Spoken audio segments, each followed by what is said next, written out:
Cartoons. Mummy, हमके कोनो नया डिश बना के दी ना, बहुते भूख लागल बा।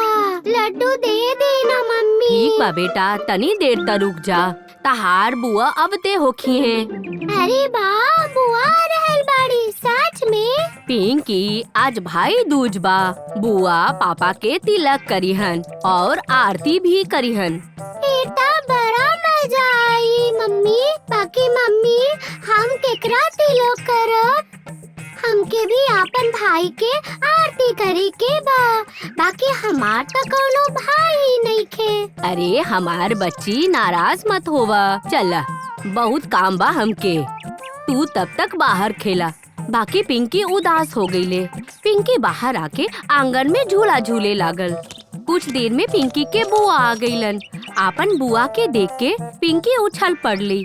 मम्मी, पापा, देखी बुआ आ गईलन। पिंकी उछलत उछलत अपन बुआ के साथे घर के अंदर चल गईली। मम्मी और पापा दोनों बुआ के वेलकम कईनी। अरे ई ला पिंकी, हम तारा खातिर अपन हाथ से बनल पराल ले ले बानी। तोके पसंद पाना? थैंक यू सो मच बुआ। चली अब दोनों भाई दूज के रस्म पूरा कर दी। पिंकी के आपके साथे फराल जो करे के बा। मम्मी आरती के थाल बनवली, पापा पटला पर बैठनी और फिर बुआ पापा के तिलक कईनी। अरे वाह, भाई दूज के त्योहार ई तरह से मनावल जाला। कितना अच्छा होखेला। अगर हमके भी एगो भाई होखे। पिंकी के मन में फिर उहे बात आइल। बुआ, मम्मी और पापा हंसे लागल।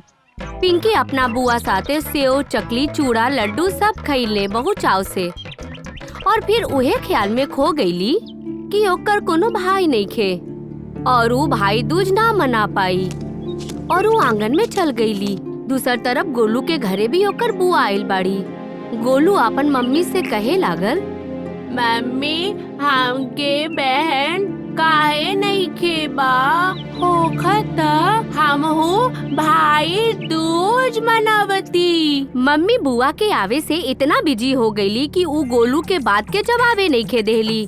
बाकी फिर पिंकी की तरफ गोलू भी नाराज हो गईले। अपन बुआ के साथे बात कैला के बाद गोलू आंगन में आई और ऊ पिंकी के देखले। गोलू, तहार भी बुआ आइल बाड़ी का? हाँ पिंकी, बाकी तोहके कैसे पता?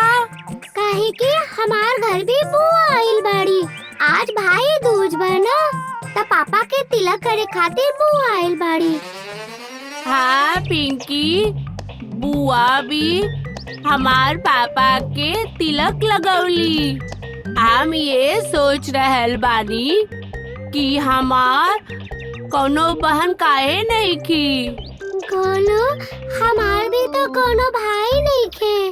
पिंकी, अगर हमार बहन रहती तो हम ओकरा से बहुत प्यार करती।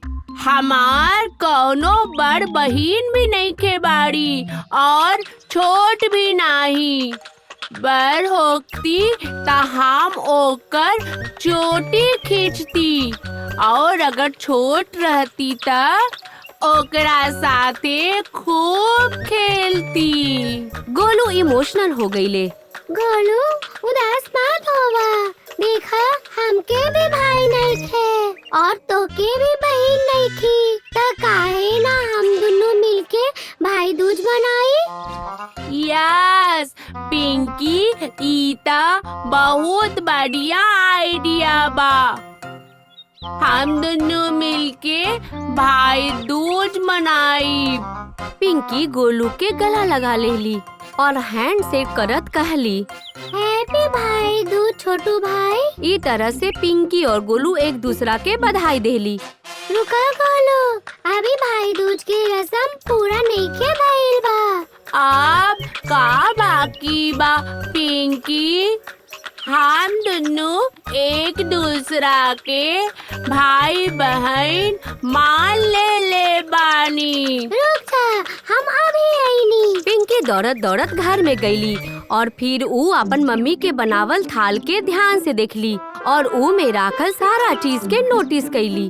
फिर ऊ गोलू खातिर भी ठीक वही तरह के एगो थाल बनवली, दिया लगैली कुमकुम तनी सा चावल एगो सुपारी लेके छोट सा थाल सजवली और गोलू के सामने आके खड़ा हो गईली।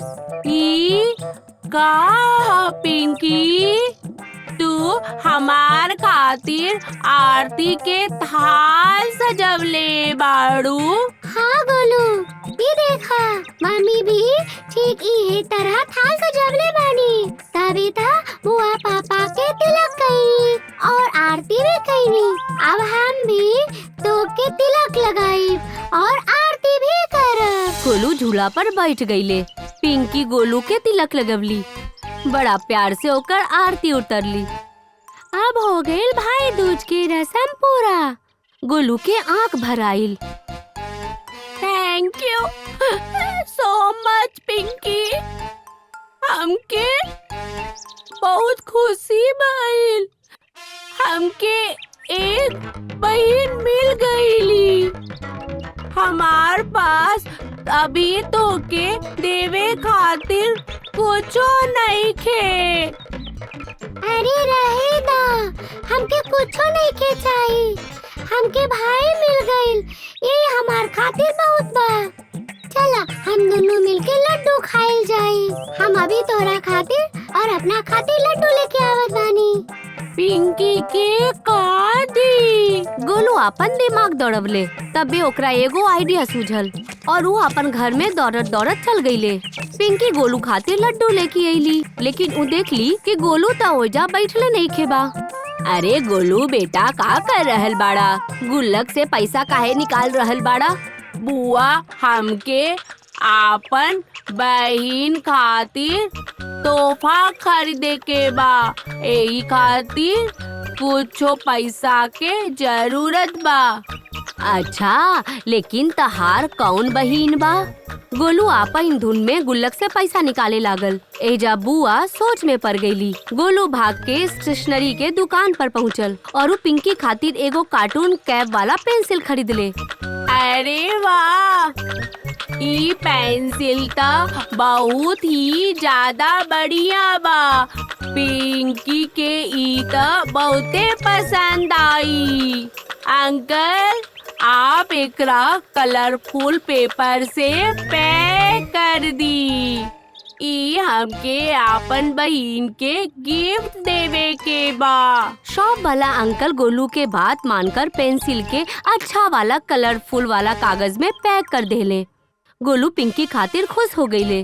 गोलू के आवाज देख पिंकी कहली, गोलू कहाँ चल गईल रहला? हम लड्डू लेके आईनी और तू चल गईला। तू आपन पीछे का छुपा रहल बाड़ा? गोलू आपन हाथ पीछे ही रखलस। रुका रुका, तो के हम बतावत बानी, लेकिन सबसे पहले आपन आँख बंद करा। बाकी काहे गोलू, बतावा ना। पिंकी, ज्यादा सवाल मत करा। जैसन करल बानी ओइसे करा। पिंकी गोलू के बात मान ले और अपन आँख बंद कैली। आप अपन हाथ आगे कर पिंकी। पिंकी गोलू के कहला पर अपन हाथ आगे कैली। वैसे ही गोलू पेंसिल वाला बॉक्स पिंकी के हाथ में रख देले। पिंकी झट से अपन आँख खोल देली। अरे वाह, ये तो वह कार्टून वाला पेंसिल बा जो हमके वो दुकान पर पसंद आयल रहे। बाकी मम्मी हमके ना खरीद देली। हमके पता बा पिंकी, यही खातिर त हम ई तहरा खातिर खरीदले बानी। तोके पसंद आइल ना? हाँ गोलू, बहुत पसंद आइल। Thank you so much. Thank you मत कहा पिंकी। भाई होके के नाते हम ई तोके तोहफा देले बानी। आप हमनी के भाई दूज के रस्म पूरा भइल बा। Thank you so much Golu. हम तहार भाई बानी पिंकी। तहार रक्षा कईल हमार फर्ज बा। ऐसे ही हम तोहरा से तिलक नइखे लगवले बानी। हाँ गोलू, तू वाकई हमके खुशी बा।